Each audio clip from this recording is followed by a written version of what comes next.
ljudi, nije sve izgubljeno. Kako su se naši borili u ona vremena, borit ćemo se mi u ova. Život je borba, budućnost pripada nama, pobjednicima.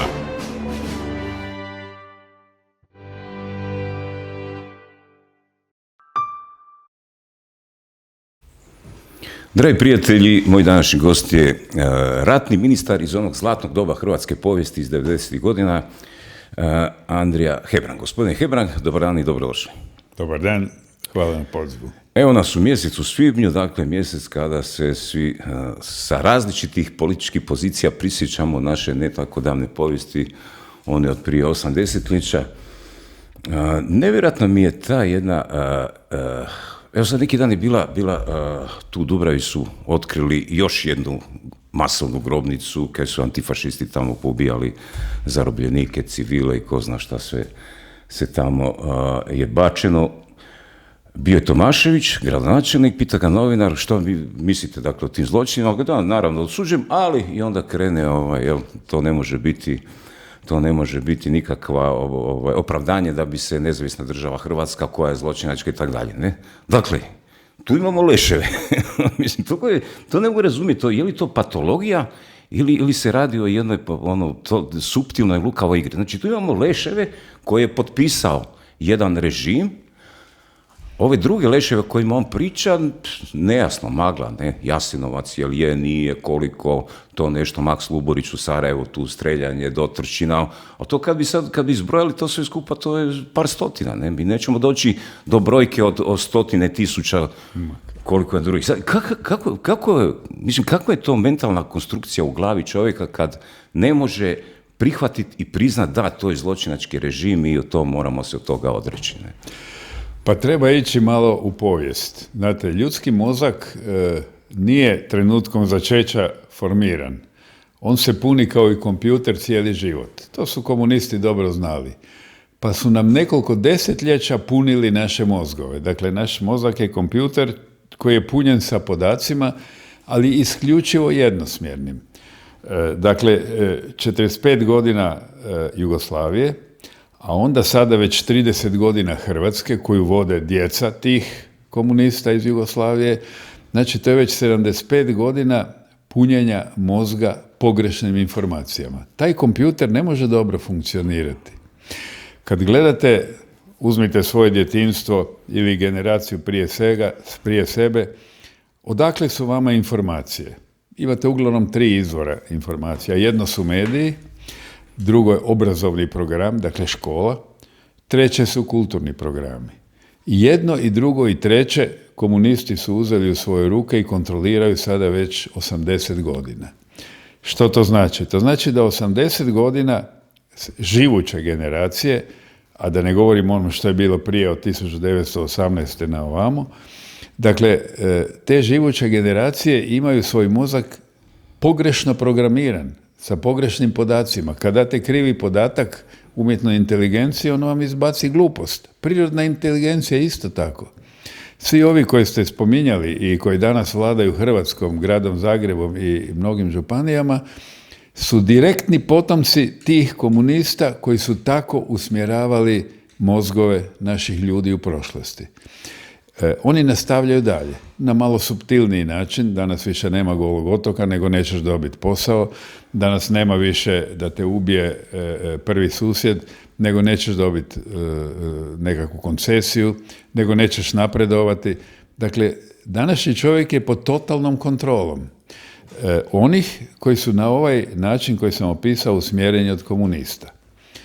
Pritom, komunisti imaju nekoliko potpornih stupova koji im drže cijelu konstrukciju. Glavni i najveći potporni stup je prikazati Hrvate zločincima i držati ih pod kapom. To oni vrlo vješto rade. Zato nikad nećete doživjeti iskapanje Jasenovca. Drugi stup je komunisti ne mogu biti zločinci. To što su pobili par sto tisuća ljudi, to je bilo osveta, jer ovi su bili krivi, kako kaže Vesna Pusić. Nije im se sudilo jer su bili krivi. Oni unaprijed znaju ko je kriv. Kriv je onaj kog oni odrede.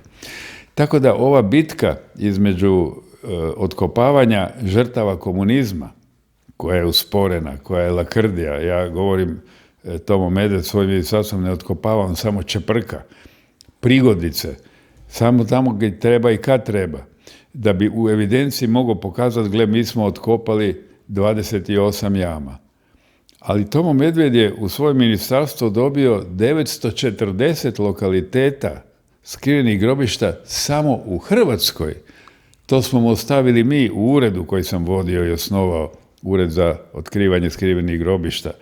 Dakle, tih 940 lokaliteta ovakvom dinamikom on neće pregledati u sljedećih 100 godina. Tomo Medved je list smokvin za Plenkovića u ovom smislu. Tomo, otkopavaj da nam ne mogu prigovoriti, ali molim te, nemoj žuriti, ne smijemo doći, dakle, zapravo ne smijemo doći do ukupne brojke. I ovo što su u Dubravi sad pronašli, to je jedan od 940 lokaliteta, od tih 940, 900 nije ni započeto. Da, evo sad tu druga lokacija, tu u Ljubiskoj, pričao mi je svećenik koji je to istraživao, taj lokalitet. Ja se sjećam kao klinac kad je buldožer to pokrivao, navlačili zemlju tam da napravi humku, jer su počele kosti izlaziti na površinu. Taj svećenik mi je rekao oko 250 do 280 leševa je tamo pokopano. Ne?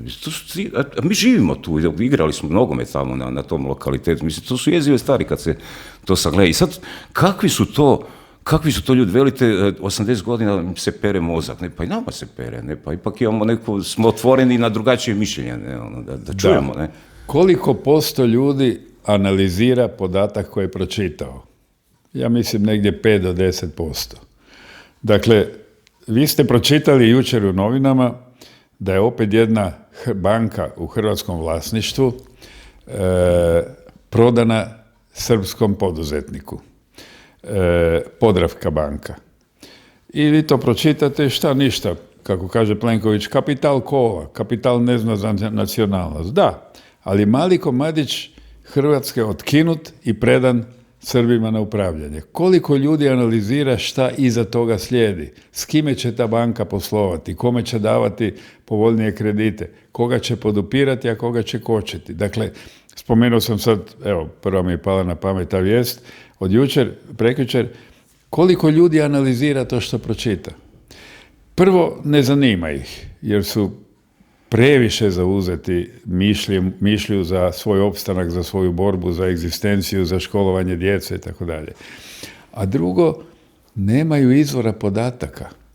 Oni su se temeljili na izvoru podataka dirigiranih i kontroliranih medija. Najviše podataka po anketama ljudi dobivaju sa Hrvatske radiotelevizije. Šta je Hrvatska radiotelevizija, to zaista već danas malo kome treba objašnjavati. To je stup nasljeđa komunističke doktrine ispiranja mozgova. I tamo su od onih koji rukovode sa institucijom pa do onih koji uređuju pojedine segmente, svi od reda provjereni ljudi iz tog jugokomunističkog izvora. Obiteljski ili svjetonazorski. I kad vam je to jedini glavni izvor informacija, onda kako ćete vi glasati sutra na izborima? Glasat ćete upravo za takve kandidate koji su njih tamo postavili jer su vam oni u mozak usadili takve podatke. Uzmite tiskane medije, ne znam, Jutarnji, Večernji, Slobodna, koji bizarni naziv, Slobodna Dalmacija. To su mediji i naravno još čitav niz drugih koji su indirektno financirani iz državnog proračuna. 20 godina sam bio u vladi pa znam kako se to radi. Nismo ni mi bili u tim vladama desnim, još je onda HDZ bio desna stranka, nismo bili bezgrešni. I mi smo davali tadašnjem Vjesniku, a kasnije Jutarnje, Večernje, tako dalje, da zarade novac iz proračuna. Legalno, legitimno, kako? Objaviš natječaje za prodaju zemljišta, za prodaju starih automobila, objaviš natječaje za zapošljavanje ljudi, objaviš natječaje za izvođenje nekakvih radova. Pa neće ih objaviti u podcastu Velebit, jer onda bi vama morali platiti. Ovako plaćaju njima. Dakle, ti mediji su direktno ovisni o državnom proračunu.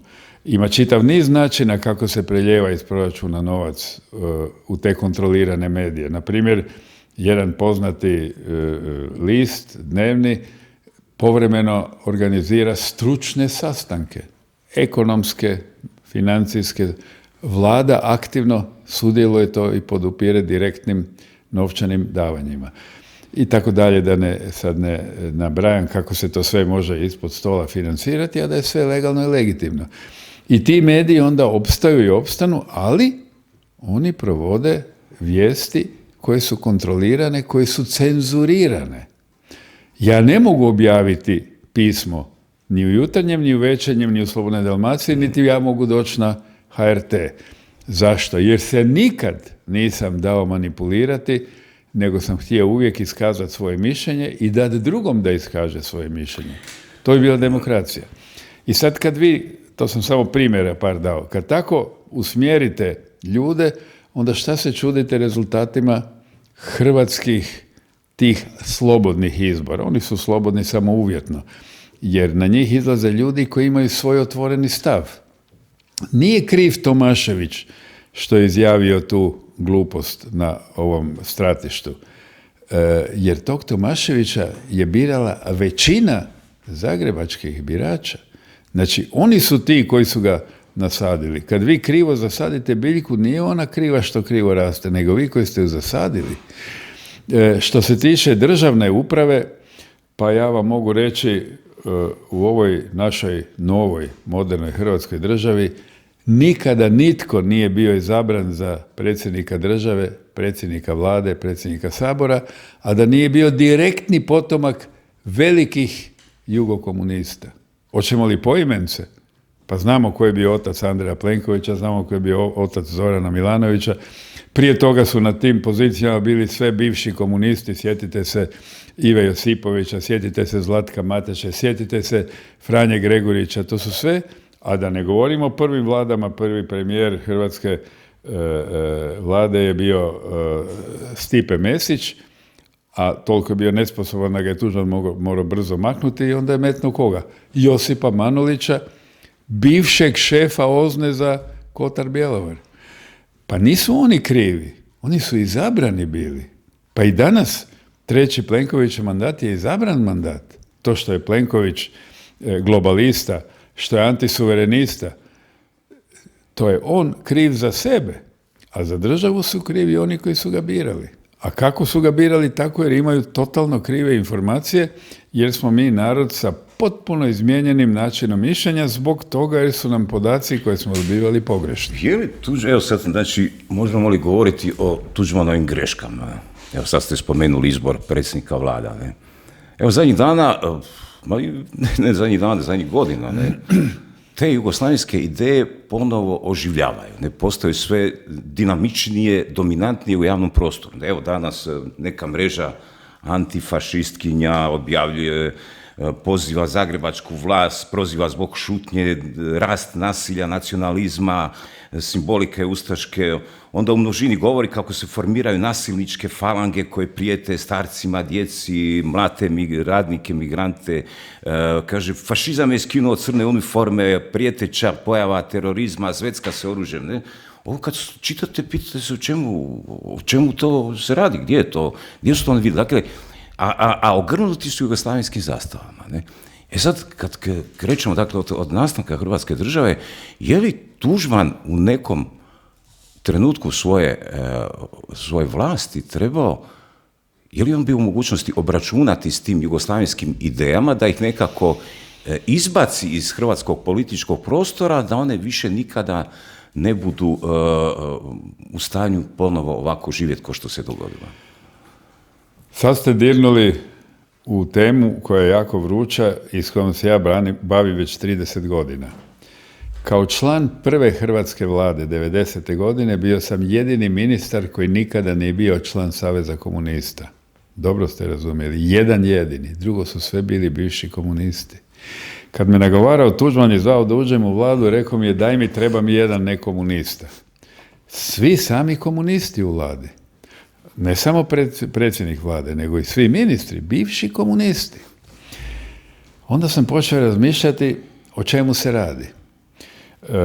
Kad je metnuo za drugog predsjednika vlade Josipa Manolića, ja sam iste noći napisao ostavku i poslao mu. Nije prošlo 2 sata, on me zove. Bilo je baš 2 u noći. Kad je zvao, hitno dođi k meni. Ja u 2 u noći, traperice, svoj auto, jurim, predsjednik zove.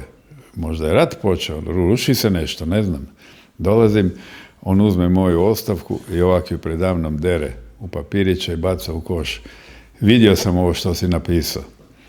Je li tebi stalo do Hrvatske ili nije? Ja velim, postavio sam napredovanje svoje u struci u znanosti radi stvaranja Hrvatske, to je povijesni trenutak, zato sam i došao jer ju hoću. Ako hoćeš Hrvatsku, onda zapamti. Bez Josipa Manolića neće biti ni tebe, ni mene, ni Hrvatske. To su njegove riječi, citiram. I onda sam shvatio šta se događa. Cijela ta bulumenta iz jugoslavenske udbe, pa velikim dijelom iz jugoslavenskog kosa, je na vrijeme shvatila početkom 90-ih šta će se dogoditi. Oni su shvatili da će doći do pada komunizma, da će doći do velike revolucije iz Moskve i ona će se proširiti na sve komunističke zemlje koja će predstavljati uništenje tog zluradog zločinačkog komunizma i oni su brzo napravili jedan sastanak u Đorđićevoj, ima o tome i pismenih zapisa. Ja ih spominjem sad u svojoj knjizi koju upravo pišem. Na tom sastanku su bile 3 glavne rečenice. Komunizam pada. Doći će do promjene država. Prvo pravilo. Drugo pravilo. Nije važno koja će država biti ovdje gdje živimo. Govorimo o Zagrebu. Važno je da mi ostanemo na vlasti. I treće pravilo, dobit će svaki pisani zadatak kuda mora otići i podržavati opozicijske stranke na čelu s HDZ-om. I oni se s tog sastanka raširili u sve pore života, a dobro su znali jer su desetljećima upravljali, i ušli su u sve stranke. Ne samo u stranke, ušli su u sva poduzeća, već su bili unutra, samo su ojačali svoje ljude, ušli su u bankarski sustav i tako dalje i tako dalje. Što je posljedica toga? Posljedica toga je da su na prvim parlamentarnim izborima, na kojima smo mi, HDZ-ovci, opozicija, pobjedili njih komuniste, oni poraženi. I naivni, mi, desno orijentirani političari, antikomunisti, naivni su pomislili događa se revolucija, događa se promjena sustava. Međutim, lukavi sa više desetljetnim iskustvom i tradicijom, jugo-komunisti, jugo-udbaši, su preko noći prešli u pobjednički HDZ. Ispisali se iz SDP-a, iz tadašnje komunističke partije i upisali se u HDZ. U sljedeća 3 dana mi, antikomunisti, prohrvatski orijentirani desničari, smo bili manjina. U pobjedničkom HDZ-u smo postali manjina. I s time su anulirani prvi demokratski izbori. Za razliku od drugih postkomunističkih država, gdje nisu bili toliko lukavi kao ovi jugokomunisti, pa su prihvatili te pobjednike, do tada opozicionare komunistima, i puno su brže napredovali. Dobro, nisu imali Srba, dakle agresora, nisu imali rata, ali su puno brže napredovali i preskočili nas u svemu, u gospodarstvu, u financijama, u politici, u svemu, u suverenizmu, u zaštiti nacionalnog identiteta. A naši su polako preuzimali funkcije i što se dogodilo? Tuđman je postao ovisan o njima. Tuđman više nije mogao bez njih donijeti ni jednu stratešku odluku. Oni su se okrenuli prema Tuđmanu i bili su za Hrvatsku. I podržavali su Hrvatsku, podržavali uz brojne balvane, o kojima bi mogao napisati 100 romana, u obrambenom ratu. Jer su rekli ovako, što je manja država, to ćemo mi imati veću vlast. U Jugoslaviji moraš dijeliti s onim jugoudbašima iz Srbije, iz Makedonije, iz Crne Gore, iz Bosne i Slovenije, a ovdje smo mi sami. Njima je odgovarala pobjeda hrvatske strane da upravo smanje teritorij na kojem će djelovati, na kojem će ostvariti ono što danas imaju. Ukupnu političku vlast, ukupnu financijsku vlast, ukupnu gospodarsku vlast, ukupnu vlast obavještajnih službi, ukupnu vlast vanjske politike, drže sve. Nigdje nema antikomunista više na čelu ni jednog jedinog resora. Drže kulturu kao jedno od najvažnijih, jer pod kulturom su i mediji. Dakle, što se dogodilo u Hrvatskoj? Dogodilo se to da mi nismo imali prvih demokratskih izbora. Odnosno da je njihov rezultat u kratkom roku poništen. I sad imamo pobjednike koji su zapravo poraženi i oni su okružili Tuđmana. Vaše je pitanje bilo da li je Tuđman se mogao njih riješiti. Nije. Moje djelovanje u politici se svelo uglavnom na to da ga nagovaram da kad prođu sve opasnosti zbog kojih je on njih morao držati, a to je rat, to je agresija Srbo-crnogorska, to je reintegracija Podunavlja, da ih nakon toga penzioniramo ili umirovimo. I on je na to u razgovorima pristajao, ali u politici ne. I kad se razbolio i kad sam ležao s njim doslovno u krevetu pod infuzijama kao njegov liječnik i kao voditelj njegovog liječničkog konzilija, kad smo mu produžili život za 3 godine u odnosu na prognozu iz Volterida, kad je u te 3 godine od 96. 7. 8. dobio još jedne svoje izbore, pa je na taj način, jer je imao kvalitetan život, mogao i završiti mirnu reintegraciju Podunavlja i dovesti Hrvatsku u njezine granice i izvršiti svoju životnu misiju, onda sam mu rekao, predsjedniče, sad je došao trenutak za tvoje obećanje.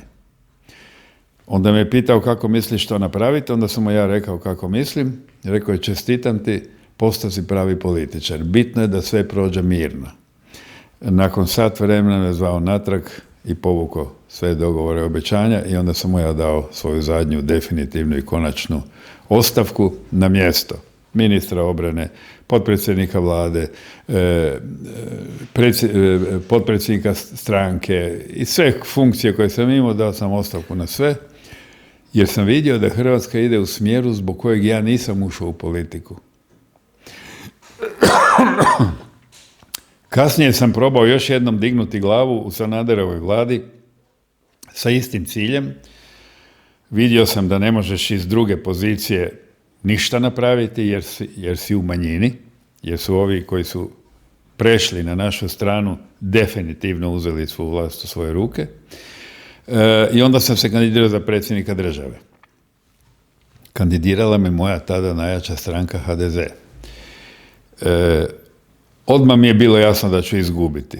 Zašto? Jer od svih istaknutijih kandidata za predsjednika 2009. godina, ja sam bio jedini koji nikad nisam bio član Saveza komunista, ja sam bio jedini koji sam bio dragovoljac od prvog dana, u specijalnoj policiji sam bio od 90. kasnije šef saniteta.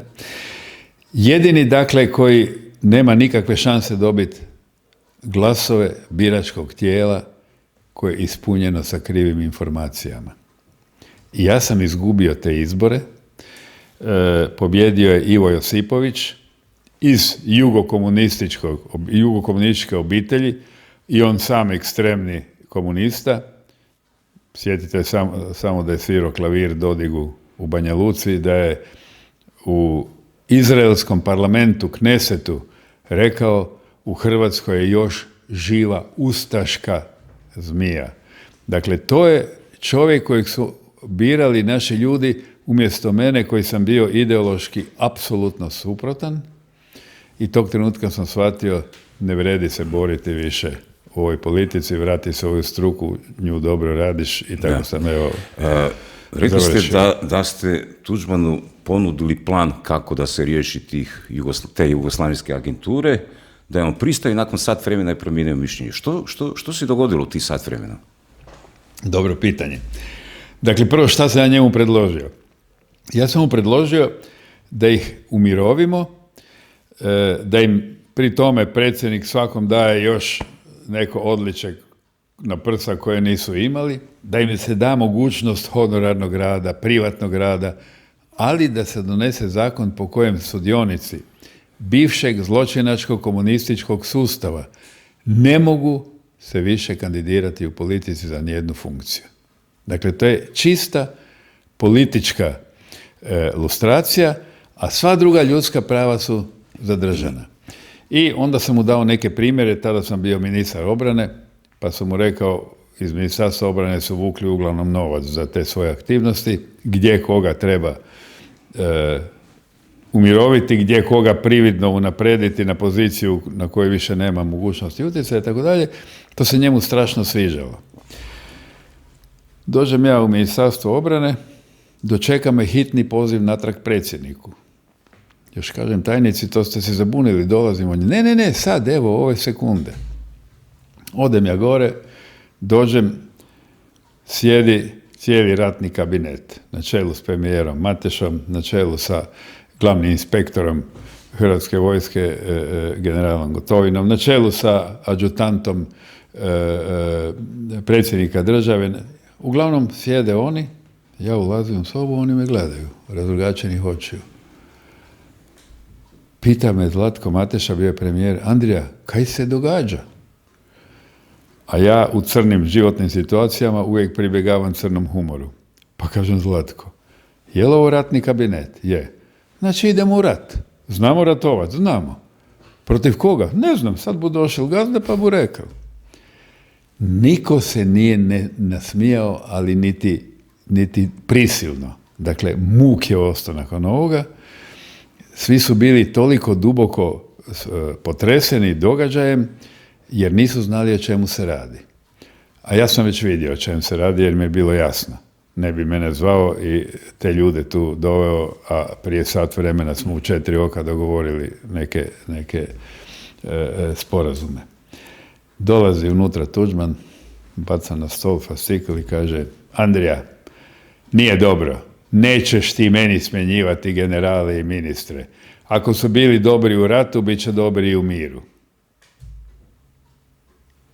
Ja se dignem, otrčim po onim spiralnim stepenicama njegovoj tajnici, on viče za mnom, kuda ćeš, vrati se, ja se ni ne okrenem, dođem do tajnice. Ko je bio poslije mene kod predsjednika? Pa ministre, niko osim generala Zagorca.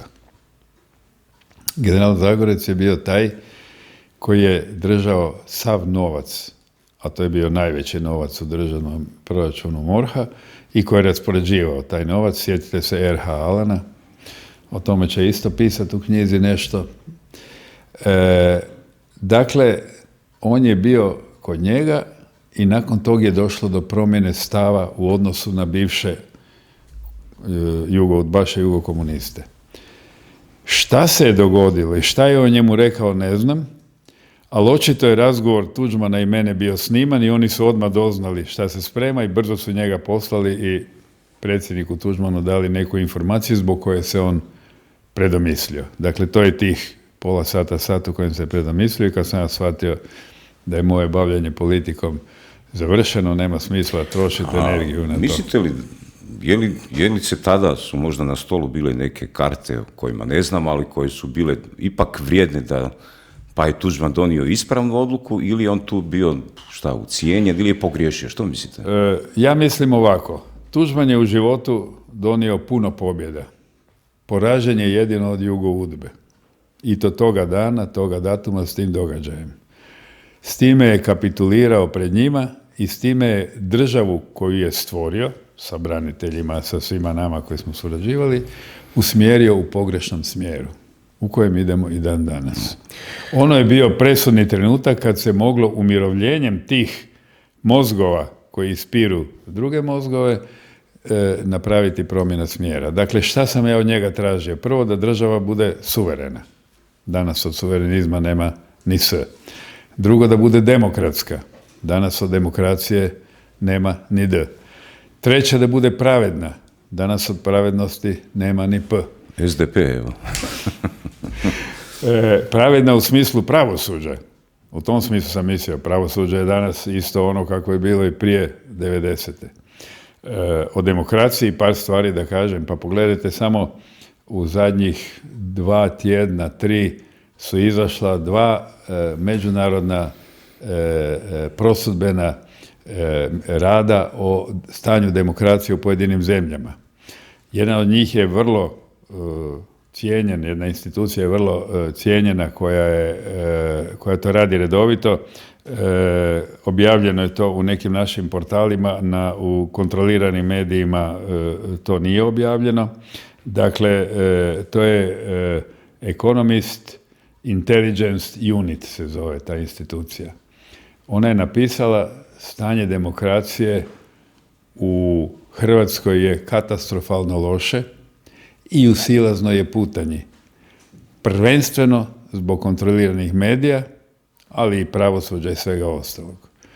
To nije objavio nijedan kontrolirani list, samo je objavilo nekoliko slobodnih, ajde da kažemo, podcasta i portala.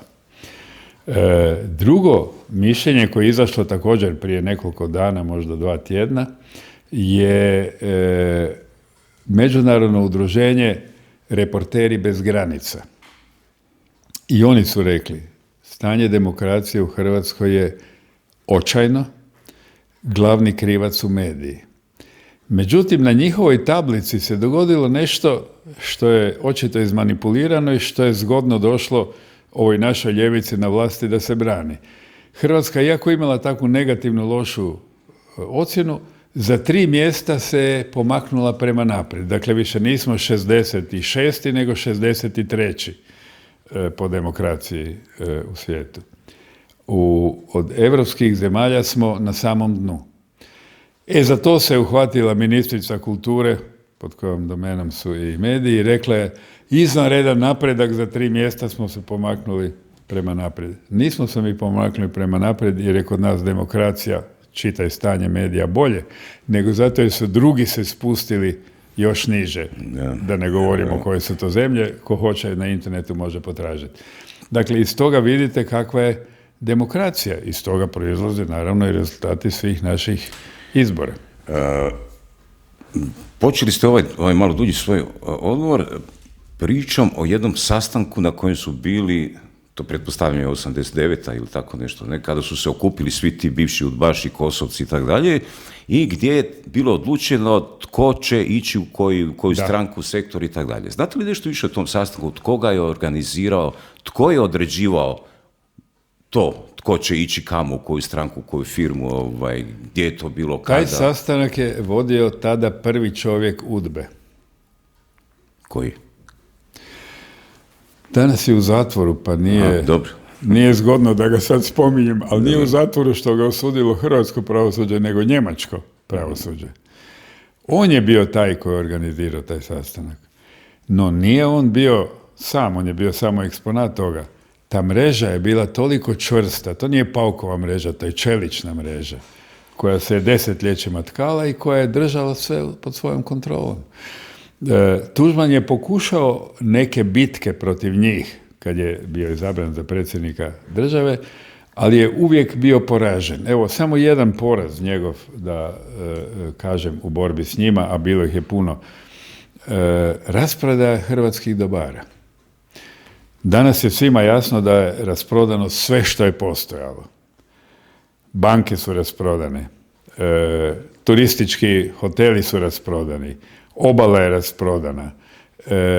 SDP je prodao najvrijedniju hrvatsku tvrtku kad su došli na vlast 2000. To je naravno napravio Ivica Račan, Hrvatski Telekom. INU, koja je gigant za današnje pojmove hrvatskog gospodarstva, je dao za 25% plus 1 dionicu da bi imali većinu u upravljanju Mađarima. Sve je rasprodano. Banke do jedne. A pogledajte Tuđmanove mandate do 2000. godine. Nijedno poduzeće nije prodano strancima, a pogotovo ne u većinskom vlasništvu. Nijedno jedino. On je svoj suverenizam temeljio na gospodarskom suverenizmu i rekao je moramo ostati vlasnici hrvatske lisnice u hrvatskom džepu.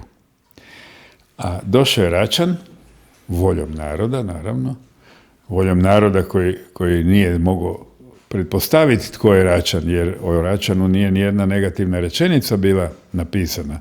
A sjetimo se samo da je oruđe teritorijalne obrane bez riječi predao Kosu u Beograd i s time odlučio o smrti bezbroj naših civila, branitelja i tako dalje, jer nismo imali oružje. Oni su izabrali tog Račana, Tuđman se još nije ni ohladio. I taj Račan je naravno rasprodao sve što je postojalo, jer njemu nije nacionalni interes dominantan. Njemu je interes ostanak na vlasti. A sa rasprodajom dobivaš puno novaca. A kad imaš puno novaca, onda dižeš plaće, kao sad nedavno premijer Plenković, kome hoćeš, samo da na izborima imaš njihove glasove. Dakle, Tuđman je izgubio tu bitku jer, recimo, ja ću reći primjer Plive, koja je bila hrvatski gigant tada, farmaceutski. Pozvao me jednog dana i rekao je, moraš ući u nadzorni odbor Plive. Ja velim, predsjedniče, toliko imam poslova i moraš ući, to je važno. Imaš samo jedan zadatak. Pazi da ju ne prodaju strancima. Ja sam bio u nadzornom odboru nekoliko godina i samo pazio da se ne bi Pliva odnarodila. Naravno, čim je ovo Tuđman, čim sam ja otišao iz nadzornog odbora, Pliva se raščerupala kad perje čerupaju za jastuke. Nije ostalo od nje ni p. Dakle, Tuđman je izgubio gospodarsku bitku s njima, izgubio je političku bitku jer ih je morao postavljati na te čelne pozicije i vući za sobom i s time ih je pripremio za preuzimanje vlasti nakon njegove smrti i izgubio je bitku za suverenu Hrvatsku. Danas Hrvatska nije suverena ni u jednom pogledu. Ja sjećam kad je on govorio, ljudi, dajte, jačajte tu poljoprivredu, pa mi smo poljoprivredna zemlja, možemo hraniti pola Europe. Nemojte da uvozimo toliko prehrambenih proizvoda. Danas uvozimo sve. Ne proizvodimo ništa. Slavonci i drugi poljoprivredni krajevi su iseljeni, jer je namjerno uništavanja poljoprivreda da bi se dobre provizije na uvozu ubirale. Dakle, on je izgubio sve bitke protiv tih jugoudbaša, jer je njih bilo puno, a on je bio sam ko prst. Nas iskrenih njegovih suradnika, govorim iskrenih u smislu stvaranja suverene države, možete nabrojiti na prste jedne ili dvije ruke. I naravno da smo bili potaracani vrlo brzo skup s njim. I samo da završim taj dio pitanja. Tuđman se još nije ni ohladio. Koga je hrvatski narod izabrao na prvim izborima 2000. godine? 2 njegova najveća politička protivnika, Stipu Mesića i Ivicu Račana. Sve što je Tuđman radio, bilo je potaracano. Da. Teška priča je ovo. To je najteža priča koju jedan narod može imati. Jer kad vi promijenite način razmišljanja punjenjem krivih informacija, taj kompjuter neće profunkcionirati. Zato slušam se, pokušavam vidjeti ima li tu negdje tračak nekog optimizma. Ne? Da li, jer sad kad pogledamo dakle, i cijelu tu neku globalnu sliku tresu se stupovi međunarodnog poretka od Bliskog istoka do Rusije, Ukrajine, Kina dominira za sada neslučajnim potencijalima koji tamo stoluju, a mi se tu, dakle, evo, oko nekih, mi tu prebrojavamo to što antifašisti, neke stvari hoće priznat, neće priznat, ne, a u podlozi toga se događaju ovakve velike tektonske pljačke, kao što je bilo, a vjerojatno se i sad, ko zna, možda priprema još neka privatizacija nečega što nije prodano. Kakva je perspektiva takve Hrvatske? Kamo ide? Idemo li mi, ustrljamo li mi u neku propast, u neki ponor gdje dole mrak, ne vidimo što idemo, ili će se ipak nešto tu okrenuti? Kako vidite? Perspektiva je jednaka kako je bila 1918. kad smo ušli u prvu zajednicu sa drugim slavenskim narodima na čelu sa Srbima. Dakle, ići ćemo polako napred, ali pod ručnom kočnicom. Nikada nećemo izbiti u prvi plan, jer nemamo dovoljno želje da svoj narod i svoju državu dignemo u sam vrh. Nije tu Hrvatska jedina. U drugim zemljama je to manje izraženo, te ručne kočnice koje koče, jer je moto svih tih ljevičara nije važno kakva je država, važno je da smo mi na njezinom čelu. Zašto? Jer onda mi imamo novac. Ja. Onda imamo mi kancelarije, sekretarice, Mercedese. Veći dio Europe je danas lijevo-liberalan, jer medije uglavnom drže ljevičari, pa i naše medije drže ko? Vlasnici su inozemci, nismo mi vlasnici. Govorimo o ovim velikim medijima. Veći dio zemalja je u sličnoj situaciji, ali se u mnogim zemljama, pogotovo Europe, polako dižu glave. AfD u Njemačkoj je jači od ljevice u ovom trenutku po anketama. Nije na vlasti i neće nikad biti jer će ga dekapitirati na kraju. Pogledajte desničare u Italiji, na primjer, u Poljskoj, sad i u Francuskoj se događaju tektonski poremećaji u politici. Dakle, mnogi narodi dižu glave, upravo oni koji su ne lijevo-liberalni, nego suprotno od toga, koji su domoljubni, koji su suverenisti. Bitke su velike, političke, nadam se da će ostati na toj razini. I bojim se da će ovi desničari vrlo brzo biti dekapitirani, vrlo brzo će biti skraćeni za glavu. To već vidimo i sada u nekim zemljama. A u Hrvatskoj se nije ni pojavio još takav politički smjer. Povjerovali smo svojevremeno državotvorni pokret koji je dobio 200.000 glasova. Domovinski pokret. Koji je dobio 200.000 glasova. Za par judinih škuda su kupljeni. Ko drži proračun, taj drži i politiku. A ovi sadašnji koji drže imaju više desetljetno iskustvo svojih predaka u tome. Tako da u blizini nema nekakvog rješenja. Ono što ulijeva nije u području politike, nego u području ponašanja naroda. To je Thompson sa svojih 500.000 slušatelja koji su dali veliku nadu. To je neki dan okupljanje, crkva je okupila 7.000 mladih na svom događaju. To su mladi koji kreću u crkvu, mladi koji... Dakle, ta mladost je iskra na kraju tunela. Ali ta mladost će ući u kolotečinu života. Kad ta mladost treba dobiti radno mjesto, onda će dobiti prvo priliku oni koji su se odmakli od crkvenih, nacionalnih, suverenističkih zbivanja. Dobit će napredovanja, dobit će bolje plaće, dobivat će poslove. Tako da će ti mladi ući u žrvanj ovog jugokomunističkog žrvnja, stroja, i na taj način ovaj optimizam će se apsolutno svesti na jednu razumnu mjeru. Da. Sad kad već otvarate temu karijera u hrvatskom demokratskom društvu, koje ovise, dakle, očito o tom obiteljskom i ideološkom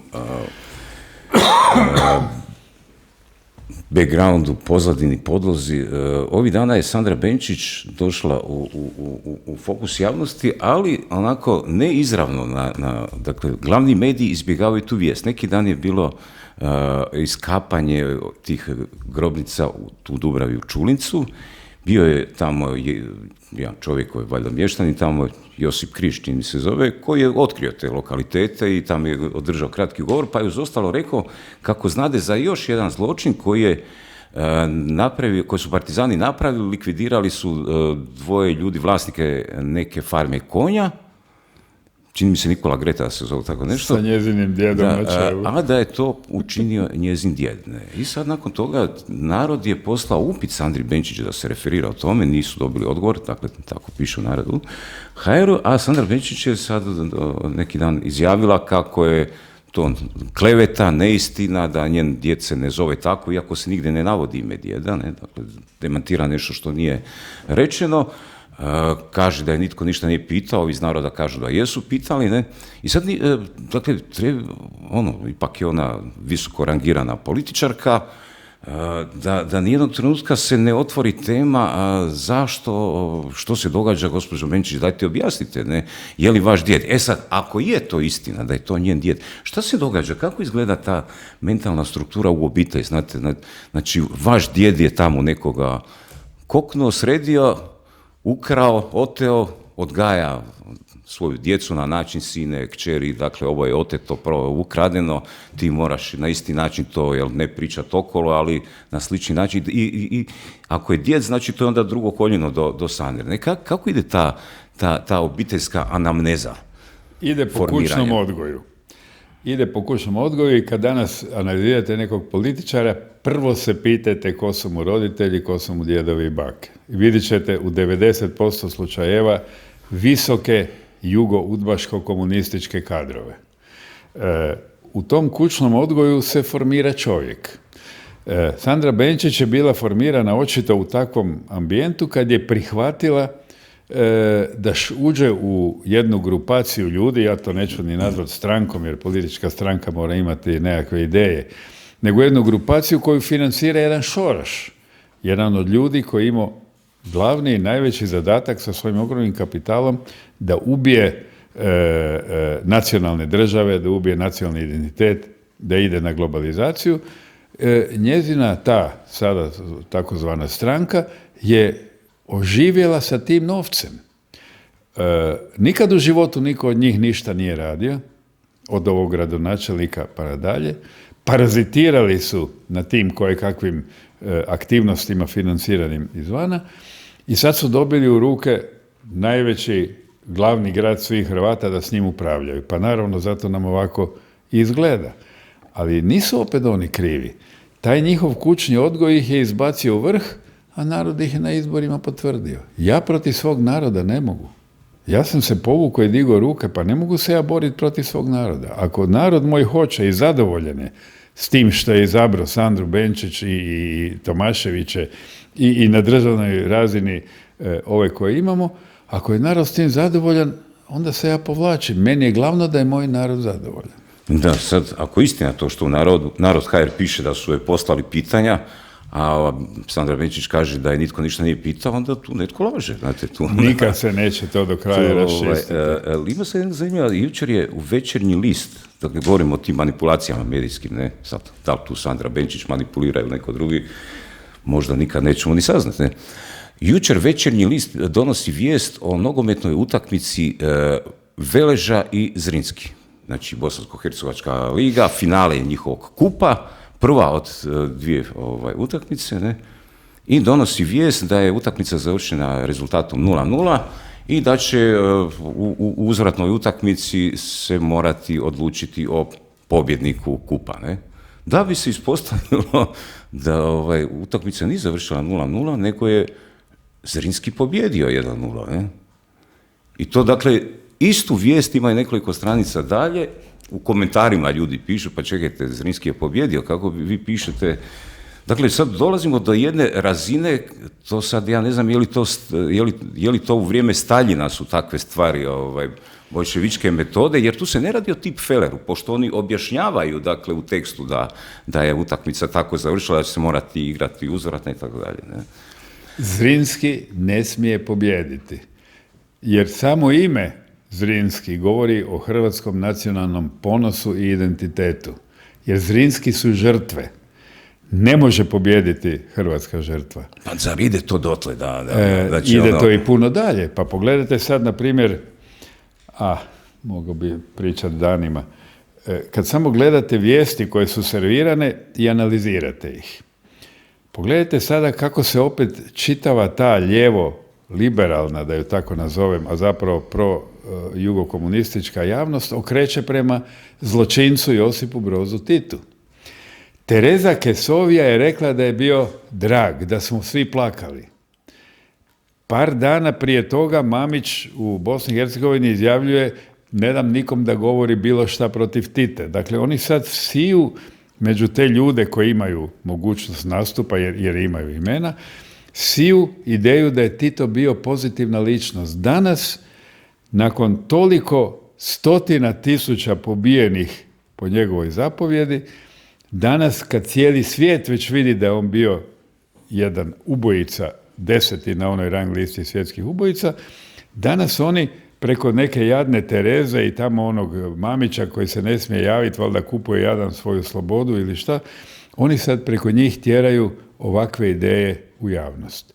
I kakav to odjek ima? Plješću svi Terezi, dolaze na koncerte. Pa ja sam s njom bio prijatelj nekada. Ja joj ne bi došao na koncert pa da kleče predamnom i da me moli. Ja ne mogu vjerovati da neko može reći plakali smo svi za Titom. Ja sam prvi otvorio šampanjac. Ne sam, u krugu svojih prijatelja. Mojeg oca je ubio, onog oca je ubio, onom je djeda ubio, onom je tatu ubio. Mi smo bili presretni, a takvi koji su bili presretni nije malo. Ako su pobili 300, 400, ne znamo ni danas, 1000 ljudi, neke svako od njih imao 2 potomka, to je 600, 700 tisuća ljudi. I oni nama ispiru mozak sa nekakvom Terezom Kesovijom koja u svojoj podmakloj dobi dođe pjevati za novac, naravno, jer drugi su za Dan grada Splita volonterski nastupali, njezine ulaznice su se plaćale, jer novac je uvijek taj koji je motor svih takvih režija. Ona danas se usudi reći svi smo plakali. Ma nismo. Plakala je ona skupina, neću reći manjina, u većini je nažalost bila, koja je vladala u Jugoslaviji.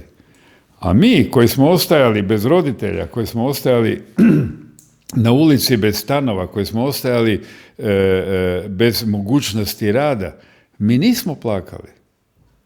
Dakle, sve je to planirano, sve je to smišljeno, sve je to režija. Velika režija jugoudbaška koju je Tito ovdje utemeljio, seže korijene daleko prema natrag. Spomenuli ste Staljina.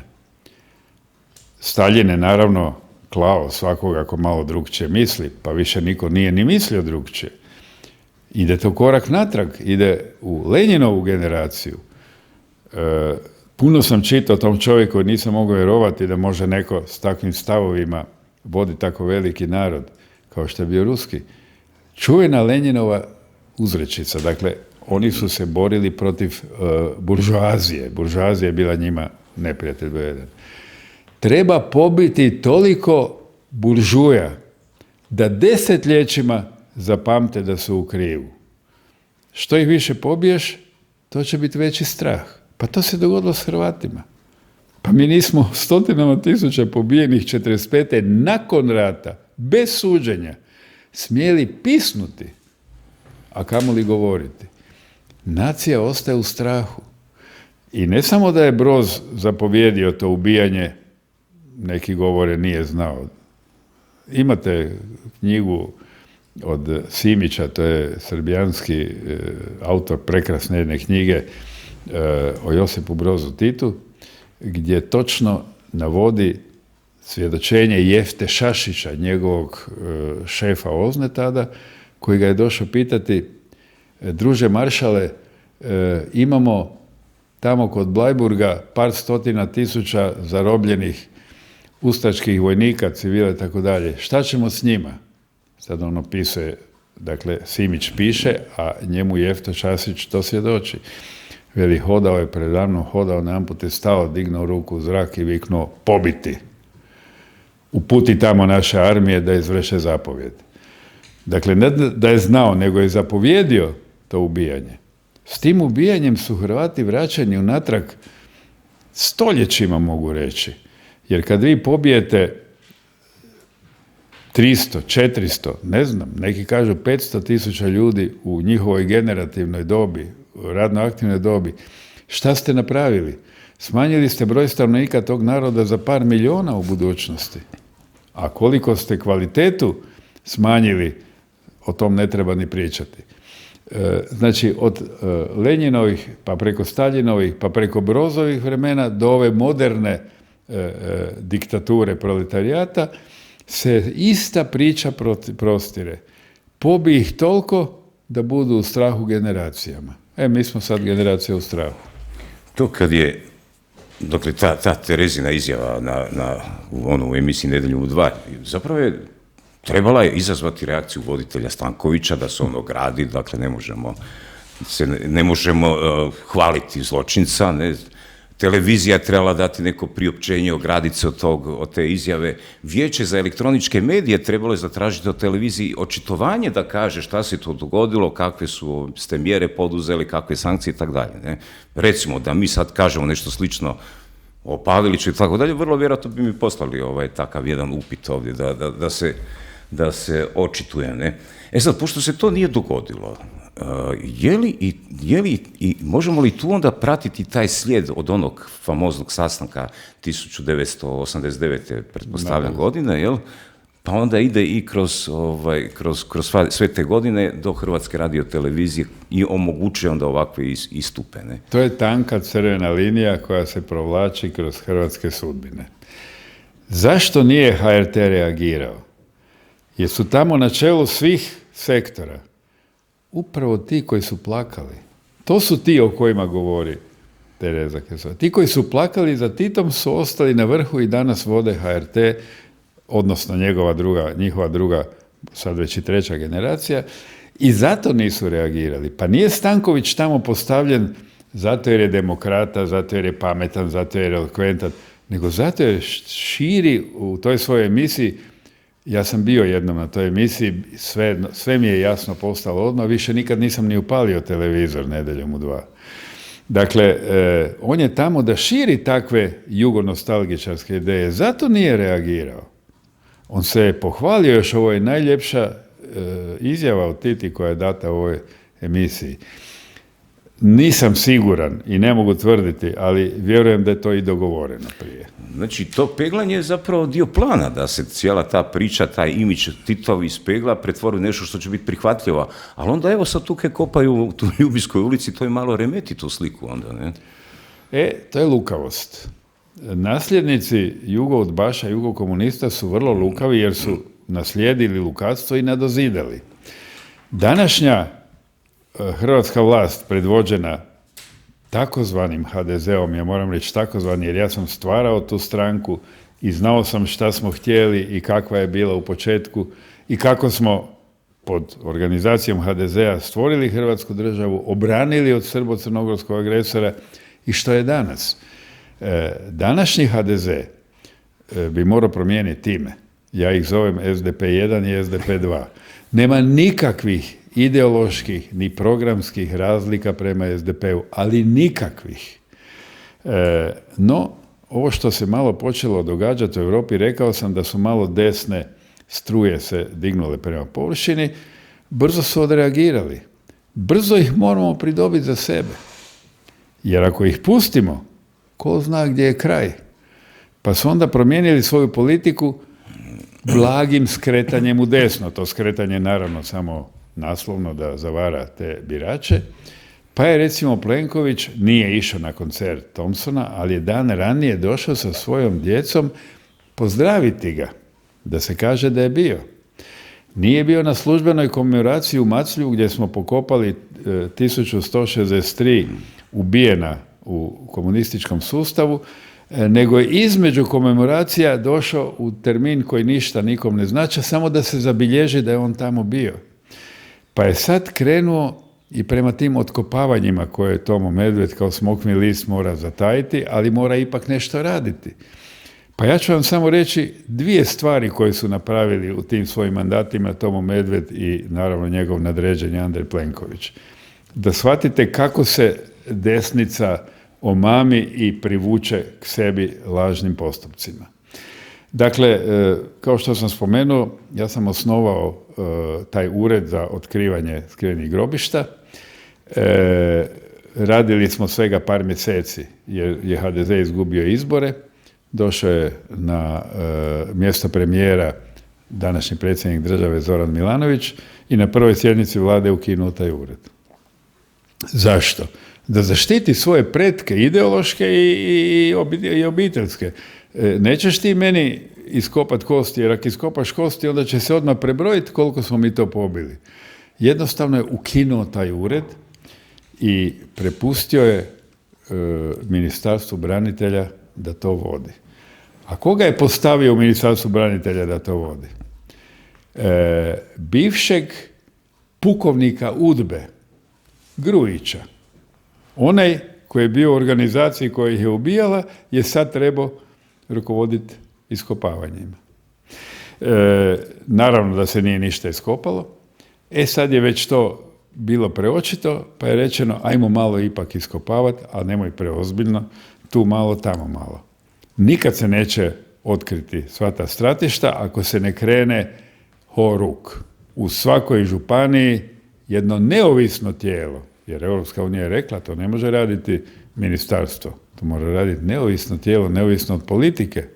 Jer ako radi ministarstvo, onda je dirigirano. onda se politizira sa tim žrtvama koje su pobijene bez suda. Dakle, idemo tu i tamo nešto otkopati, ali nećemo obnoviti taj ured koji je počeo raditi u kratkom intervalu vrlo dobro. Mi smo obradili sondiranjem 70 terena, pronašli ostatke kostiju. Na 4 smo uspjeli iskopati 106 posmrtnih ostataka, 106 pobijenih i onda je ured zatvoren. Ostavili smo i program rada. Tražiti od Bruxellesa sufinanciranje, jer to su ogromni troškovi. Napraviti u 20 županija 20 neovisnih takvih ureda koji će organizirati se i to otkopavati. To je sve pometeno, zatrpano po tepih. Kad je došao na vlast Andrej Plenković, ja sam mu uputio pismo sa prijedlogom da se obnovi rad ureda, da se razumijemo, nikakav interes tu nisam imao, ja sam bio predsjednik upravnog vijeća tog ureda, ali volonterski, nisam htio nikad primiti ni jednu lipu. Plenković je odbio. Dakle, on je odbio i bio na istoj liniji sa Zoranom Milanovićem. To je ta spojnica njih dvojice i njihovih predaka. Onda smo probali preko udruge Macelj 1945. predložiti zakon koji bi na neki način nastavio ta otkapanja, a najveća su nam bila na gori Macelj, tu prema Sloveniji. Htjeli smo napraviti ustanovu koja će se s tim dalje baviti. Trebala se zvati Spomen područje Macelj, po uzoru na spomen područje Jasenovac. Plenković je primio naš prijedlog, naše udruge, prijedlog zakona i dao ga je Tomi Medvedu. Tomo Medved, na jedan vrlo lukavi jugokomunistički način razmišljanja kojeg je vrlo brzo prihvatio jer treba kupiti svoju poziciju, on je stavio zakon u proceduru. U takozvanu redovnu proceduru. Ja sam mu rekao, Tomo, ne možeš u redovnu proceduru jer nikad neće biti gotova. Naime, za par mjeseci su opet bili izbori i svi donošeni zakoni koji su u proceduri donošenja se prekidaju. Nova postava iste vlasti, Plenkovićeve, nije više nikad pokrenula raspravu o tom zakonu. Dakle, ubili su u začetku ideju o spomen području Macelj. A zašto govorim spomen područja Macelj? Jer smo tamo anketama među ljudima i pregledavanjem terena došli do zaključka da mora biti posmrtnih ostataka za oko 13.000 ljudi. Dakle, to nije malo. 13.000 ljudi je genocid. Nisu dozvolili da se to osnuje i sad čeprkaju malo tu, malo tamo. I sad slijedi još jedna velika predstava. Dali su Penavi da vodi nekakav odbor ili nekako tijelo. Isto neki ured za istraživanje. Koji ured ili ne znam šta, koji će to... Komisija, mislim. Komisija, tako je. Lijepo hrvatsko ime komisija. Dakle, šta će ta komisija napraviti? Pogledajte u proračunu. Ta komisija nema ni jedan cent na svom računu. Ona ne raspolaže s novcima. Institucija koja nema određena materijalna sredstva napravit će nulu. I to je i napravila i radi i dalje. I sada još jedno zavaravanje desničara, neizmjerne su te ideje, je znanstvena komisija koju vodi akademik Miličić, koja će istražiti zločine u prošlosti Hrvata. Znanstvena. Vlada osniva znanstvenu instituciju. Ma gdje ste čuli to na svijetu? Vlada se ne bavi znanošću. Vlada treba otkopavati, a znanstvene institucije nek proučavaju. Dakle, i to je jedan lar pour lar koji će samo ovako, kao što ste vi rekli, sad se ipak nešto radi, zamagliti, ima do izbora još 2 godine, pa će puno magle se napraviti, zamagliti desnim biračima. Plenković se često u svojim stavovima prikazuje kao čovjek kojemu je stalo do nekih nacionalnih vrijednosti, zalaže se za kažnjavanje zločina ili barem političko osuđivanje, evo pomaže da se ta iskopavanja, istraživanja događaju bez obzira na taj način kako to ide, ne? Znači li to da ako je i on dio tog kraka iz 1989. godine, dakle dio tog jednog te agenture, znači li to da se onda on kako bi rekao, lažno prikazuje, ne? Je li on iskreni domoljub? Pa ljevica ništa drugo ne radi nego glumi. Sa ciljem ostanka na vlasti. Lijepo ste rekli, Plenković, za publiku koja ne analizira ili nema podatke, izgleda u nekim potezima svoj domoljuban. A zašto je onda odbio Ured za istraživanje komunističkih zločina? Neovisan. Imali smo potporu Brisla, imali smo potporu Europske pučke stranke. Zašto je onda odbio spomen područje Jasenovac? Kako mislite spomen područje Jasenovac? Spomen područje Macelj, pardon. Spomen područje Macelj.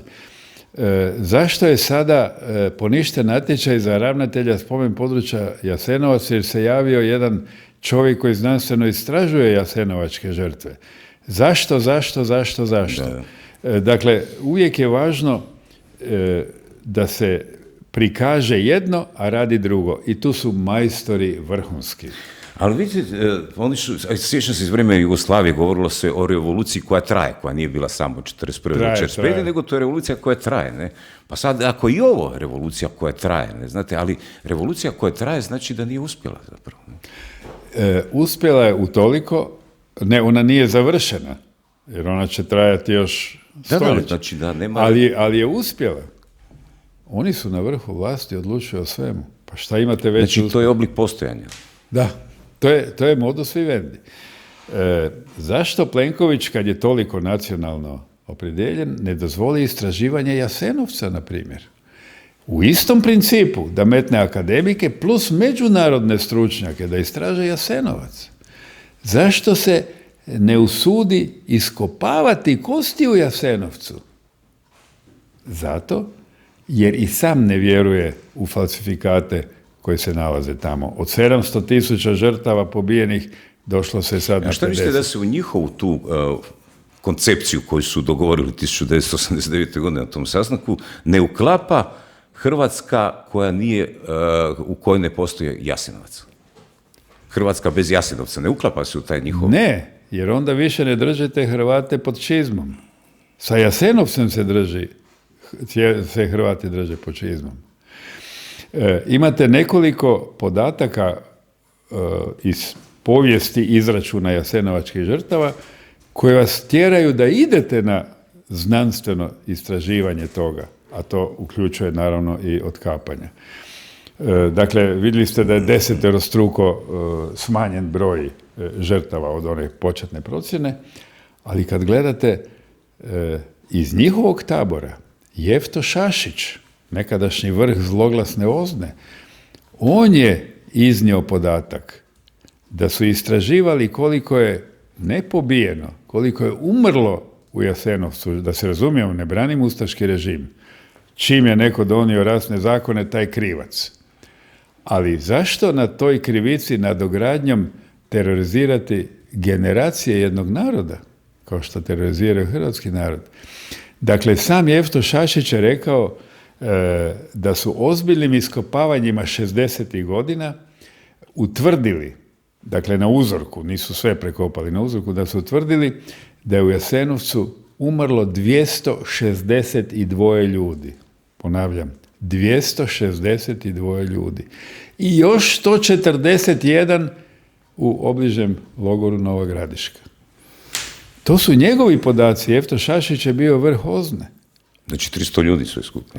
A pa kad imate takav podatak na temelju probnih iskopavanja i ove podatke s kojima je danas barata, zašto onda Andrej Plenković ne uđe u povijest naroda sa prijedlogom idemo to istražiti? A bilo je nešto Kolinda Grabar-Kitarović predlagala da se Jasenovac... I od onda je počela njezina nizbrdica. Kad je spomenula prekopavanje Jasenovca, onda je počela njezina nizbrdica. I ona je to iskreno željela. I ona je to iskreno htjela iz ovih razloga. Pa ne možete jedan narod sa nedokazanim činjenicama terorizirati generacijama. Šta bi izašlo iz toga, ja ne znam. Ali znam samo jedno. da bi onda prijepori postali prošlost. Jer bi rekli, gle, iskopali smo komunističke žrtve iz 45. i iskopali smo jasenovačke žrtve, omjer je taj i taj. I šutite od sada dalje o tome. Ali to je zanimljivo. Samo pardon da još ovo kažem, da podsjetim na jednu izjavu sa suđenja Artukoviću. Kad je rekao, a to nije izmišljena izjava jer postoji snimka i može se naći na internetu, kod je on rekao, u Jasenovcu leži moja hrvatska vojska. Dakle, mislio je na pobijene od 45. do 52. kad je Broz pokopavao pobijene bivše ustaše, bivše pripadnike ustaškog NDH države. U njima leži moja vojska. Otkopajte, gumbi na odorama još nisu istrunuli. Da, to je zanimljivo, jer zapravo hrvatski narod pristaje na preuzimanje odgovornosti za zločin za koji zapravo ne postoji onaj, kako se veli pravo, corpus delicti, znači onaj dokaz, leš, jel? To je ključno, kad se nekoga osudi, mora postojati, bez leša nema presude. Kompjutor je napunjen krivim informacijama. Vi ste krivi, točka, gotovo. Svako ko pokuša preispitati jasenovačke i inače žrtve NDH, proglašava se revizionistom. Nema revizije povijesti. Ima revizije svih drugih grana znanosti, ali revizije povijesti nema. Jednom istina koju smo mi utvrdili je vječna istina. Ali to nije čudo da imamo takav slijed logičnog promišljanja, kad najviša politička akademska ustanova formalno, Fakultet političkih znanosti u Hrvatskoj, koji se bavi, dakle, proučavanjem političkih i demokratskih procesa, tehnologije, taktike, strategije, kojemu je zapravo smisao ugošćavanja ljudi različitih političkih gledanja s različitih destinacija, osobito oni koji su trenutno u nekoj važnijoj poziciji s obzirom na međunarodna zbivanja. Evo, tako se dogodilo prije nekoliko dana. U goste je došao na poziv Borisa Havela, brat izraelskog predsjednika vlade, Ido Netanjahu.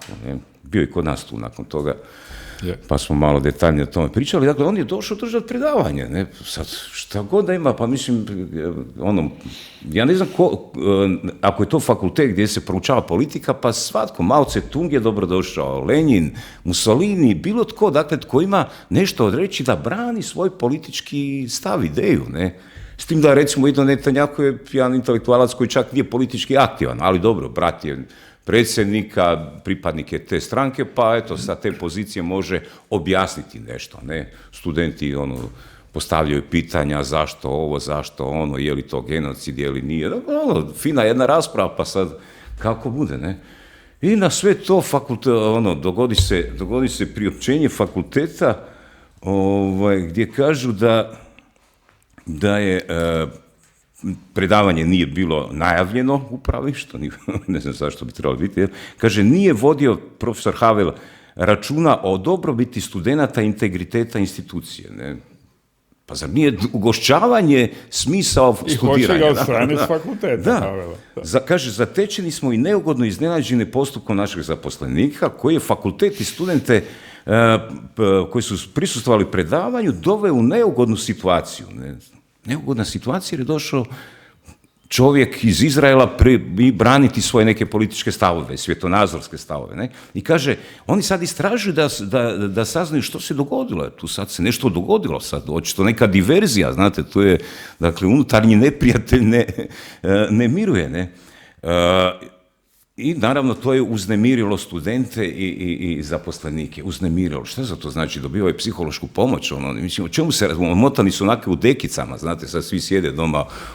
Mislim, to je nevjerojatno dokle to ide. Ne? I sad, kako onda, kako očekivati da, evo, rekli ste, veselimo se mladim ljudima koji odlaze, ali očito odlaze na jednu drugu vrstu skupova, koji onda iskazuju mogućnost tog nekog potencijala budućnosti, svježine i neke reforme, nekog preporoda, ne, tih 500.000, ali ovi su tu žilavi, oni su odmah tamo organizirali neke društvene udruge, prosvjede i sad, evo, pokušavaju smijeniti profesora Havela. Ne. Fakultet političkih znanosti je jedan od tih stupova armature komunističkog nasljeđa. Tamo se odgajaju ljudi koji moraju nastaviti ideologiju komunizma. Nećeš ti meni sad s demokracijom doći pa da dolazi jedan Netanjahu da nama tu nešto priča. Ti tamo moraš slušati. Profesor Havel nije htio slušati i pitanje kako će se sada provesti. Vrhunski stručnjak, vrhunski znanstvenik, vrhunski demokrata, pitanje je kako će se provesti. Oni će ga možda izbaciti s fakulteta, jer on je trn u oku njihovog opstanka na fakultetu. A s tim fakultetom generiraju generacije i generacije političara. Vidite da je velik broj političara završio to.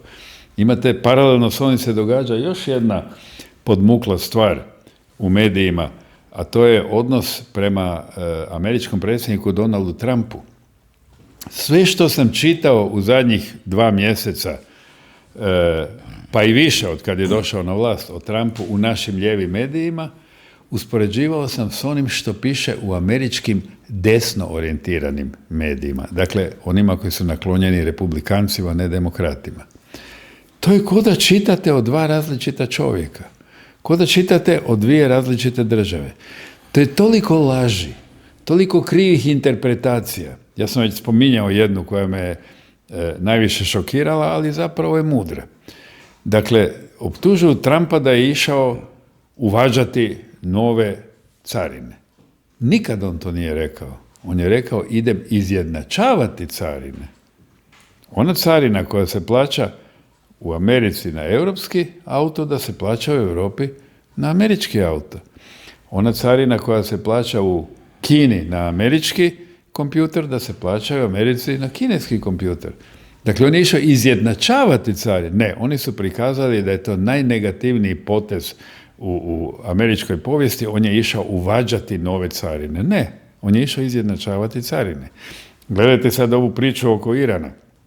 Niko neće sada sa velikim slovima priznati ovih dana Trump je pobjedio, jer je uništio plan stvaranja nuklearne bombe u Iranu, jednoj državi sa teškim militantnim vodstvom, revolucionarna garda, šiiti koji su najmilitantniji dio inače dobrog islama. Niko neće priznati da je on spasio čovječanstvo. Oni su trebali i imali u planu proizvesti 3 nuklearne bombe. Od Kineza su dobili dalekometne rakete, prva bi išla na Izrael, druga bi išla na Europsku uniju, treća bi išla na Ameriku. Svijet je gotov. Tamo su ljudi koji bi to bili u stanju napraviti. Trump i njegova ekipa je to shvatila i odlučila je da im ubije što? Nuklearni program. Ništa drugo. I to kritiziraju svi. Nažalost, zaveo je i Svetog oca Papu, zaveo je sve naše medije, nije zaveo, su oni i bili protiv takve politike. I sad šta može naš jedan, ajde da kažemo, prosječan, neću reći mali, ali prosječan Hrvat, koji čita naše medije o Donaldu Trumpu? Najveći negativac. A kad čitate istinu o tome, onda vidite da je to jedna pozitivna osoba koja je spasila čovječanstvo od nuklearnog rata.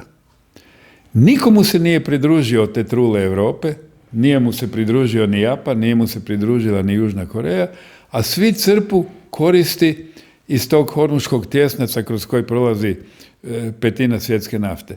Kad ih je pozvao dođite, pomognite, niko nije došao. I naši su tome pljeskali. Dakle, vidite kako se manipulira ne samo sa našim stvarima u Hrvatskoj, nego sa globalnim stvarima, sa stvarima koje su presudne za očuvanje čovječanstva. To je isto kao ovo Veliš Zrinski, jel? Samo na malo više razini. I sad kad je Trump je ispao pobjednik, jer je na kraju više nije mogao ništa, a da ne ide baš na masovno ubijanje, on je blokirao iranske luke, kao što su oni blokirali hormuški prolaz. Blokirati iranske luke, to znači presjeći im pupkovinu kroz koju se hrane, jer kroz te luke se izvozi jedino što imaju, to je nafta. I s tim ih je prisilio na pregovore. I evo danas u Iranu, u Teheranu se pravi prijedlog odgovora na američki plan. To će još trajati i to će još ići, ali je u svakom slučaju u tom planu prestanak istraživanja radioaktivnih nukleida u svrhu proizvodnje atomske bombe. A šta mislite o tom fakultetu političkih znanosti, o čemu se radi? Jer prije nekoliko godina bila je Judith Reisman, aktivistica koja mislim da je bilo nešto vezano uz teme statusa u obitelji i tako dalje. O tome su raspravljali i doživjela je, Zakošek je onda bio dekan, da tamo si na nju izgalami jer se nisu slagali sa stavovima, ne? A Judith Reisman je židovka bila, ne? Da. Sad, je li moguće da, a u slučaju Netanjahua, dakle, opet židov, ne, je li moguće da se tu radi o nekoj vrsti antisemitizma, neki gard prema židovima, jer opet još jedan element u prilog tome, kad se događaju prosvjedi tih antifašističkih nekih skupina, često se vide palestinske zastave. Pa i sad kad su ti studenti koji su prosvjedovali protiv Netanjahua došli tamo u predvore fakulteta, imali su palestinske zastave. Ne? Zašto su imali palestinske zastave? Kako to veze ima? Ako se ne slažu sa Netanjahuom i njegovim gostovanjem, znači li to da se odmah more slagati s Palestinom? Ne, mislim, to nema... Ne znam, ja mogu reći samo što mislim o tome, jer nisam upoznat detaljima, ali ja mislim da je to bitka između pojedinih političkih smjernica unutar samog fakulteta političkih znanosti i da oni onda podmeću palestinsku zastavu, da podmeću antisemitizam, da bi na svoju stranu prevagnuli, jer njima je glavni zadatak proizvoditi dalje kadrove koji će slijediti dosadašnju jugokomunističku politiku. Dakle, ja ne vjerujem da ti studenti koji su mahali s palestinskim zastavama, da pola njih uopće znaju problem Palestine. U čem se dobije zastavu, dobije gablec, možda 100-200 eura, izađe van. Studentu treba novac. Tako da ja mislim da je to manipulacija sa studentima i sa predavačima, a cilj je samo jedan, nastaviti tanku crvenu liniju. Da. Pa još jedno stvar, ovo vezano uz večernji, to mi baš me rastužilo, znate, u toj novini sam počeo svoju novinarsku karijeru, proveo dosta tamo vremena, lijepi trenutak, puno sam naučio to u toj novini.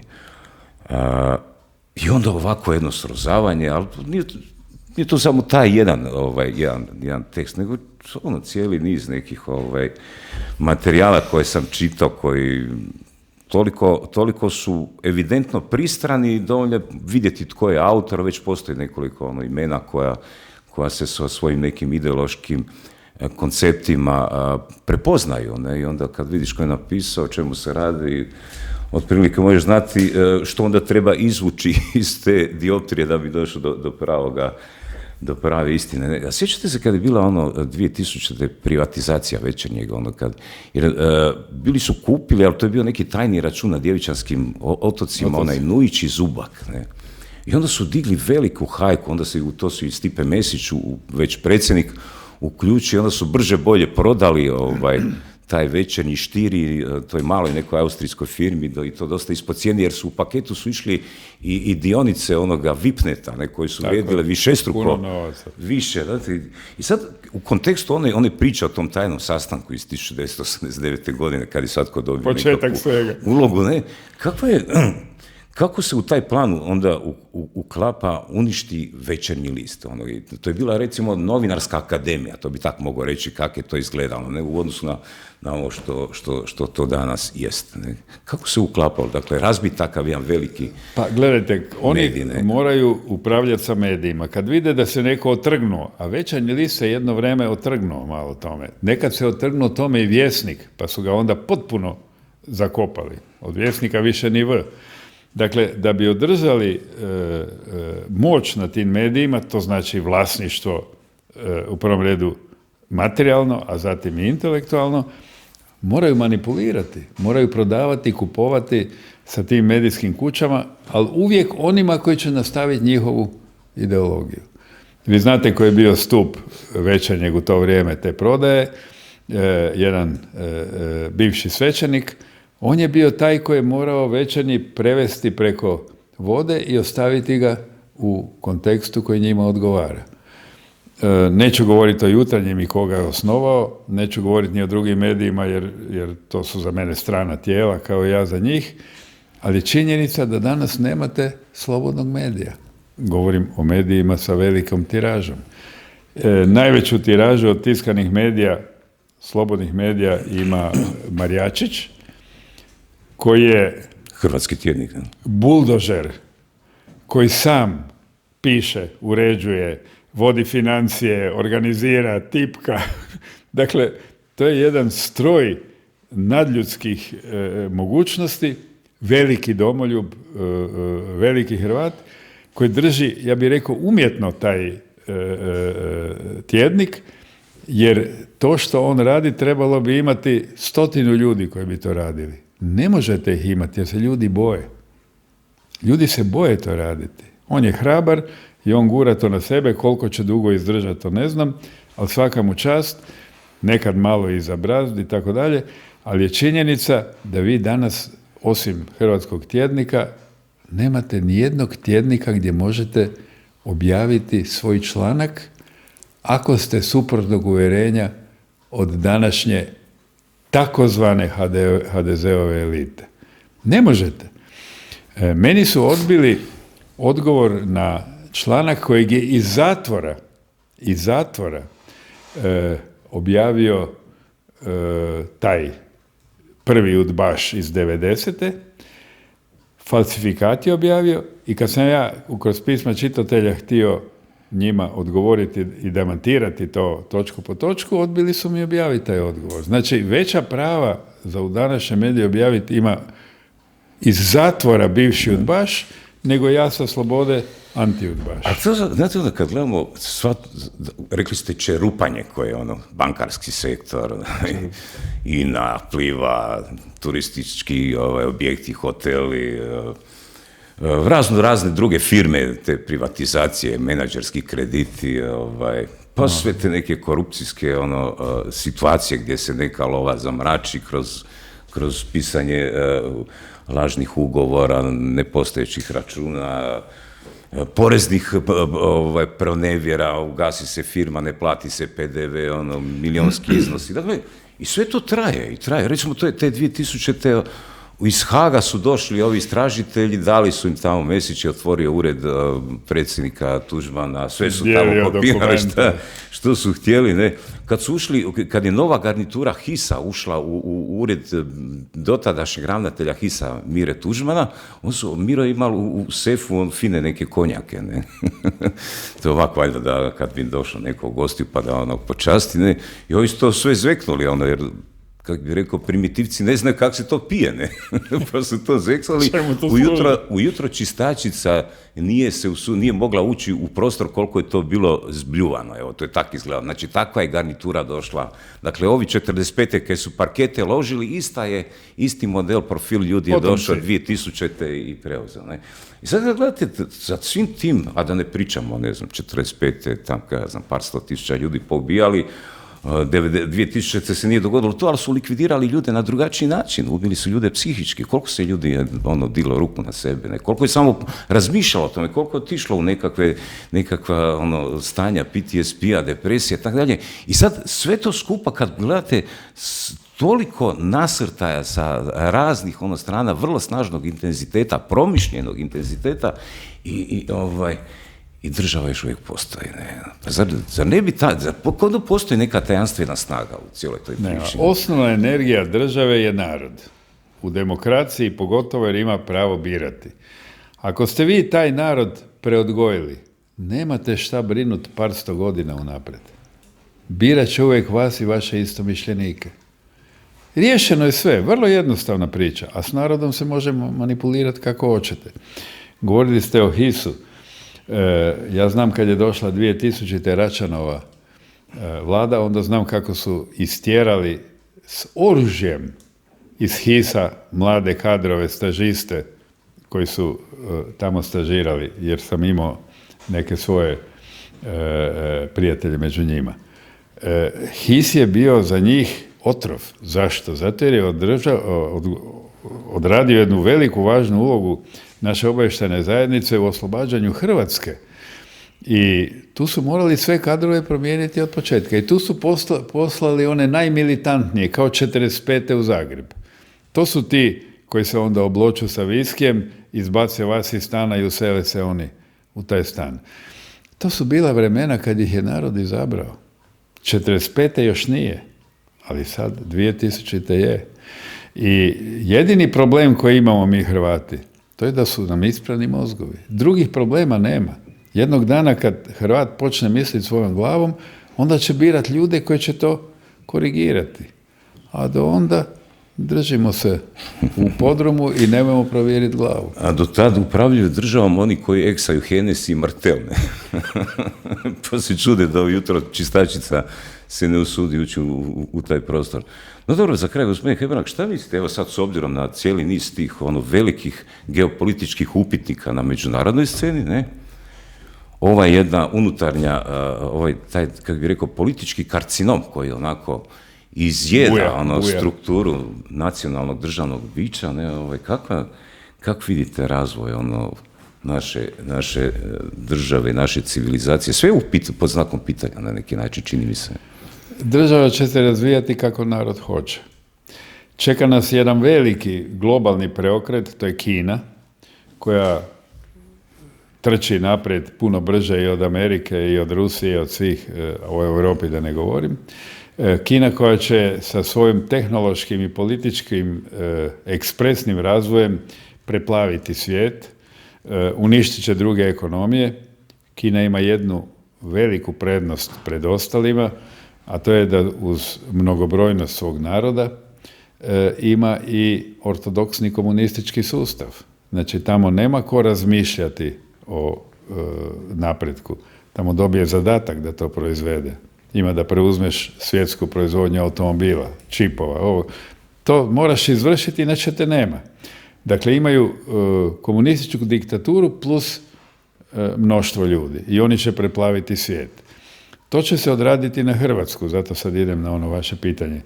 Odrazit će se i na Hrvatsku. Oni će u Hrvatskoj naći vrlo dobre sugovornike koji poznaju njihove metode, jer su preci naših današnjih čelnika iste takve metode provodili nad hrvatskim narodom, te takve diktatorske.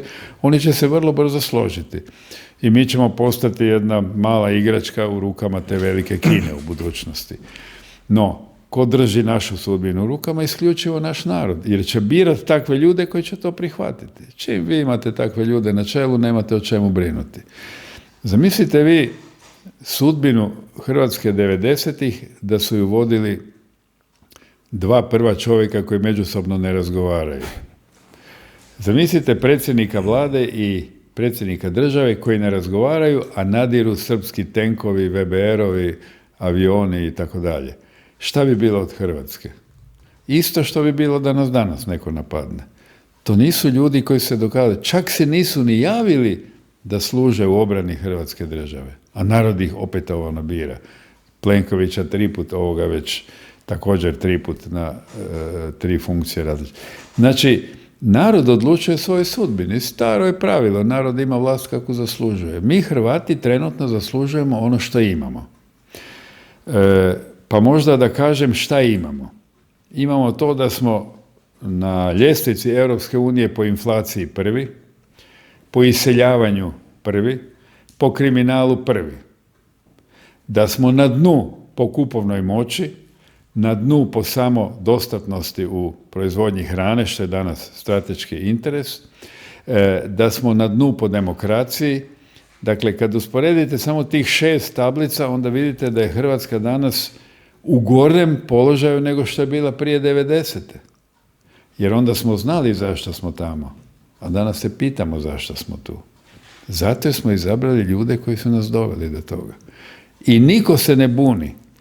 Sad ide moja jedna dobra prijateljica koja je medicinska sestra, nakon punih 42 godine u mirovinu, dobit će mirovinu 540 eura.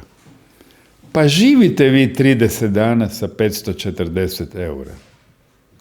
I niko se ne buni, jer su prošli puno teže stvari, pa su sretne da se one ne ponove.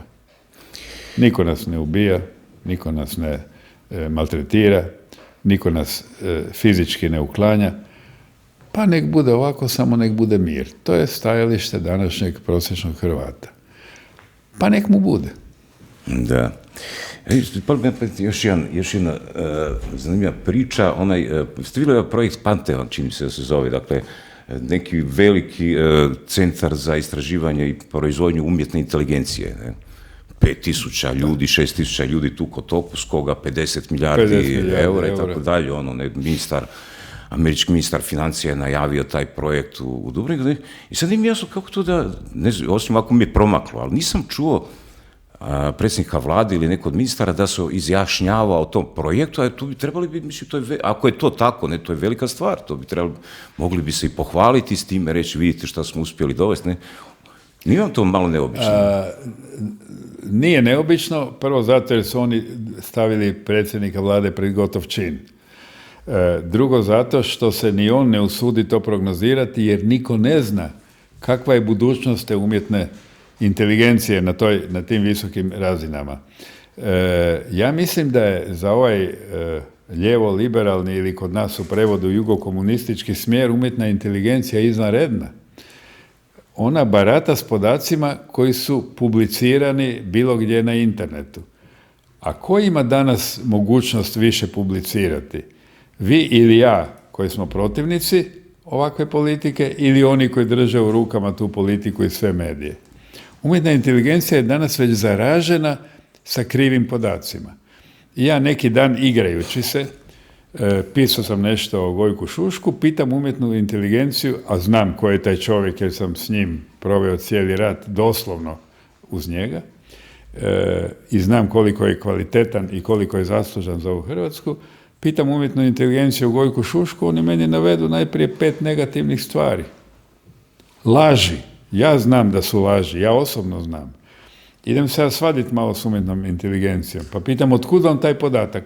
Pisalo je i onda navede nekoliko članaka. Ma nemoj, nisi moj članak mogu navesti jer moj članak o Gojku Šušku nema šanse da bude bilo gdje objavljen. Znači, i Plenković i svi oni razmišljaju, pa može se iz tog izvući i politička korist.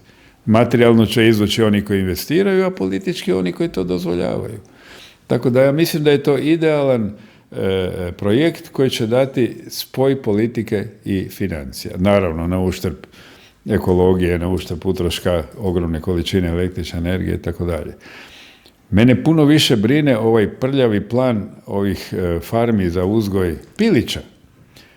To me puno više užasava, jer to će u umjetnoj inteligenciji nismo jaki i to neće ubiti našeg seljaka, ali ove farme pilića će ubiti ove naše domaćinstva koja proizvode i ove naše OPG-ove koje proizvode. To je još maligniji projekt od ovoga za umjetnu inteligenciju. Zašto tu nije vlada rekla ne, nego ministar poljoprivrede neki dan na televiziji izjavi, pa ja bi dao ostavku iste sekunde na njegovom mjestu. Ja kao ministar ne mogu na to utjecati. Ministar poljoprivrednog resora ne može utjecati na uništenje hrvatske proizvodnje, jedine u kojoj donekle držimo priključak potrebama, a to je peradarstvo. Kako to objasniti? Tu se radi očito o ogromnim novcima koji se ispod stola dijele za koje kakve dozvole i koje kakve suglasnosti, a glavni investitor je ko? Čovjek čija je zemlja napadnuta od agresora Rusije. Pa zar ne bi ti, gospodine, taj novac treba uložiti za obranu svoje zemlje? Za nabavku oružja, ovo koje ti mi plaćamo. Nego još nama dođeš da nam ubiješ našu peradarsku proizvodnju i zagadiš naše vodene tokove i polja.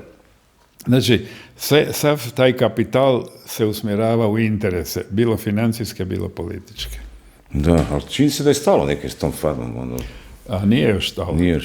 Još se važe. Malo su se povukli. Recite, umjetna inteligencija u medicini, je li sad ona dobiva svoju poziciju da nudi neka rješenja? U medicini, u vašoj struci, ne? U mojoj struci je sve napravljeno što je trebalo napraviti. Besplatno državno zdravstvo predano je u rukama privatnika. Ne, mislio sam umjetna inteligencija, kakva ima... Nema više šta. Ne, u samoj struci ima šta za raditi. Ima ubrzati analizu, povećati broj informacija i tako dalje. Ali umjetna inteligencija ne može medicini nikad odlučivati. Jer medicina je 50% znanje, spoznaja, s tim može baratati umjetna inteligencija, a 50% je empirija, iskustvo. Nikad neće zamijeniti liječnika. Umjetna inteligencija će u organizaciji napraviti puno toga, ali u smjeru privatizacije, materializacije, smanjenja prava naroda na besplatno liječenje i tako dalje. Tu će biti upotrebljeno. I sad nešto me zaboli simptomi u chat GPT, odmah to može biti ovo. Onda ako su simptomi, odmah dijagnostika u roku sekunde. Ne? Nema toga. Ni u jednoj struci medicinskoj tog nema i nikad neće biti. Može se ubrzati obrada podataka, povećati broj podataka, ali da li će umjetna inteligencija donijeti odluku o životu i smrti? Volio bi ju vidjeti. Ne. Bez iskustva. Jer empirija ili iskustvo liječnika je jednako važno koliko je njegovo znanje. To je jedna simbioza i to ne može niko.